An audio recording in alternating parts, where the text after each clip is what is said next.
हम लोग का जो कॉन्स्टिट्यूशन है वो बैग ऑफ बोरोइंग्स बोला जाता है। बैग ऑफ बोरोइंग मतलब होता है कि एक ऐसा बैग या बस्ता, एक ऐसा झोला जो जिसमें जो है चीज़ें मांग के रखी गई हों, इसीलिए बैग ऑफ बोरोइंग्स बोला जाता है। बोरो मतलब उधार लेना, उधार ले करके चीज़ जो हैं वो रखी गई हूँ। तो हमारे संविधान में सारी चीज़ें तो नहीं, लेकिन बहुत सारी चीज़ें बाहर के संविधान से उधार ली गई हैं। इसमें से बहुत मतलब देश तो बहुत हैं ये ना, 200 के आसपास, लेकिन कुछ देशों से ज़्यादा इम्पोर्टेंट है। एक तो जो 1950 में जो कॉन्स्टिट्यूशन बना था, उससे पहले जो 1935 का जो अधिनियम था ना, in government of India act 1935, उसमें से इतनी चीज़ें ली गई हैं। उसके बाद अलग अलग देश, यूनाइटेड किंगडम मतलब हम लोग जिसको ब्रिटेन बोलते हैं ना, ब्रिटेन, ये ब्रिटेन से ये इतनी चीज़ें ली गई हैं, अभी पढ़ेंगे। यूएसए हम लोग सिंपली मैं उसको अमेरिका बोल देते हैं, यूनाइटेड स्टेट्स ऑफ अमेरिका को अमेरिका से ये ली गई हैं। उसके बाद कनाडा ना, कनाडा से ये सारी चीज़ें ली गई हैं। ऑस्ट्रेलिया, ऑस्ट्रेलिया से ये सारी चीज़ें ली गई हैं। आयरलैंड, आयरलैंड से ये सारी चीज़ें ली गई हैं। जर्मनी, जर्मनी से ये सारी चीज़ें ली गई हैं।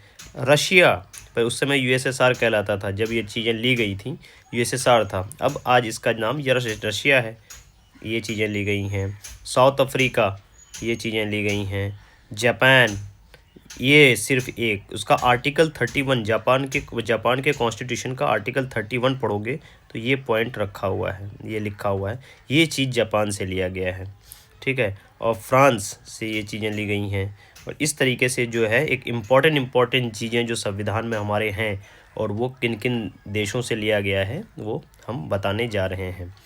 अब पहले तो अंग्रेज अभी थे ही, तो 1935 में एक एक्ट लाए थे वो लोग, एक अधिनियम लाए थे, एक्ट, इसी को हिंदी में अधिनियम बोलते हैं।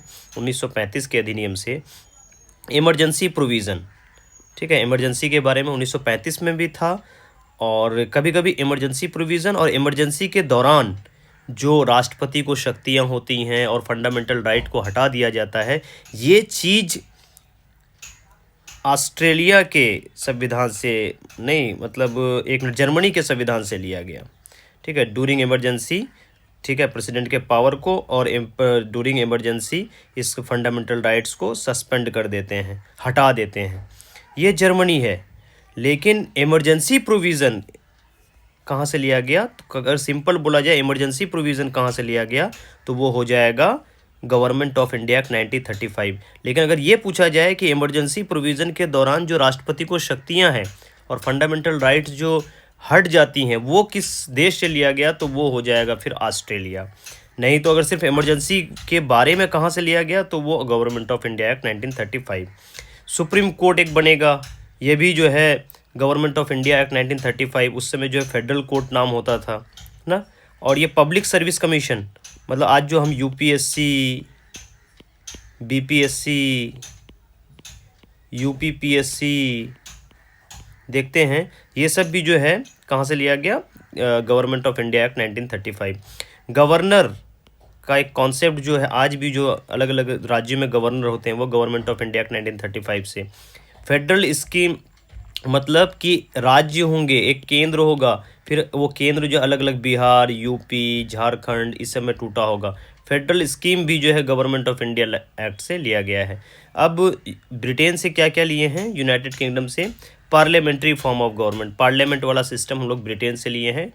और सिंगल सिटीजनशिप, मतलब ये नहीं कि मतलब इसका इंडिया का अलग होगा और बिहार का अलग होगा, ये नहीं, सब मिला होगा, single citizenship. Rule of law मतलब कानून का राज होगा। उसके बाद लेजिस्लेटिव प्रोसीजर, ये जो पूरा प्रोसीजर है कानून बनाने का, वो पूरा प्रोसीजर जो है हम लोग जो है ब्रिटेन से लिए हैं। पार्लियामेंट्री प्रिविलेजेस, यहाँ पे एमपी एमएलए को जो छूट है वो ब्रिटेन से लिए हैं। रीट्स पढ़ा है ना, पांचों रीट, वो ब्रिटेन से लिया गया है ना।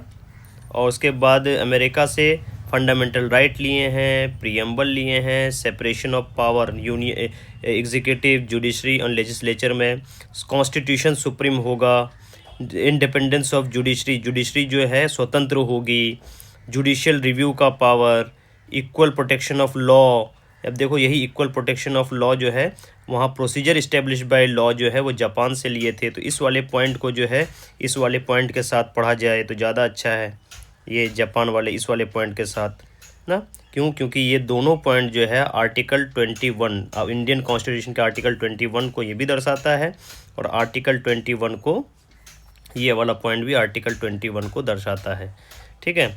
और election of the head of the state मतलब प्रेसिडेंट का इलेक्शन कैसे होगा, ये सब यूएसए अमेरिका के कॉन्स्टिट्यूशन से। प्रेसिडेंट को कैसे हटाएंगे, उसका प्रोसीजर क्या होगा। वाइस प्रेसिडेंट का पोस्ट अमेरिका के कॉन्स्टिट्यूशन से लिए हैं।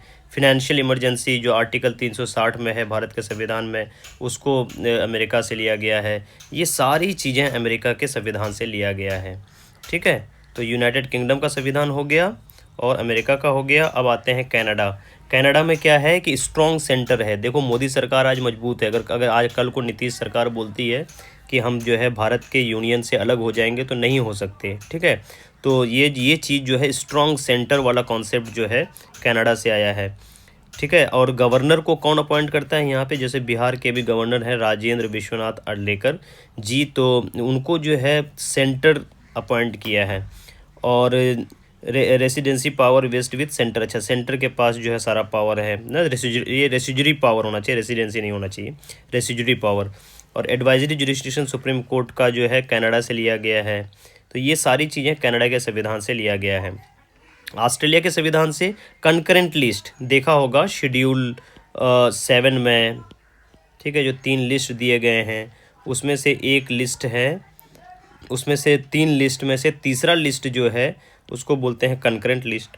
और ये कॉन्सेप्ट जो है जिसमें केंद्र और राज्य दोनों शक्ति वो बना सकते हैं, क्या बना सकते हैं, नियम बना सकते हैं, कानून बना सकते हैं। तो वो कंकरेंट लिस्ट का कॉन्सेप्ट ऑस्ट्रेलिया से लिया गया है।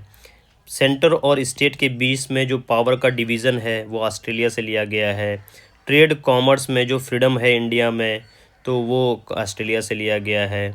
जॉइंट सिटिंग ऑफ 2 हाउसेस, कभी लोकसभा राज्यसभा को एक साथ बैठा करके बिल पास कर दिया जाता है, ये कॉन्सेप्ट भी ऑस्ट्रेलिया से लिया गया है। आयरलैंड से क्या क्या लिया गया है, डीपीएसपी आयरलैंड से लिया गया है। राज्यसभा में जो कुछ वो 12 सदस्य होते हैं ना जो नॉमिनेट किए जाते हैं बिना इलेक्शन के, जैसे सुधा मूर्ति जी, उनको तो ये कॉन्सेप्ट आयरलैंड से है। प्रेसिडेंट का मेथड जो होता है इलेक्शन का, देखो प्रेसिडेंट का पोस्ट, वाइस प्रेसिडेंट का पोस्ट अमेरिका के संविधान से, लेकिन ये मेथड ऑफ इलेक्शन जो है ये आयरलैंड से लिया गया है। जर्मनी से जो है ड्यूरिंग इमरजेंसी जो प्रेसिडेंट का पावर होता है वो जर्मनी से लिया गया है। और सस्पेंशन फंडामेंटल राइट को इमरजेंसी के दौरान उसको सस्पेंड कर देंगे, हटा देंगे इमरजेंसी के दौरान, ये जर्मनी से लिया गया है। सिंपली पूछे कि इमरजेंसी वाला प्रोविज़न कहाँ से लिया गया है, तो इमरजेंसी वाला प्रोविज़न जो है गवर्नमेंट ऑफ इंडिया एक्ट 1935 से, ये देखो यहाँ पहला पॉइंट है। लेकिन इमरजेंसी के दौरान और क्या क्या चीज़ें होंगी ये चीज़ें ली गई हैं। देखो इमरजेंसी के दौरान प्रेसिडेंट पावरफुल होगा, फंडामेंटल राइट सस्पेंड हो जाएगा, ये जर्मनी से लिया गया है। इस वीडियो को 2-3 बार बढ़िया से सुनोगे तो इससे ये सारी चीज़ें याद होंगी।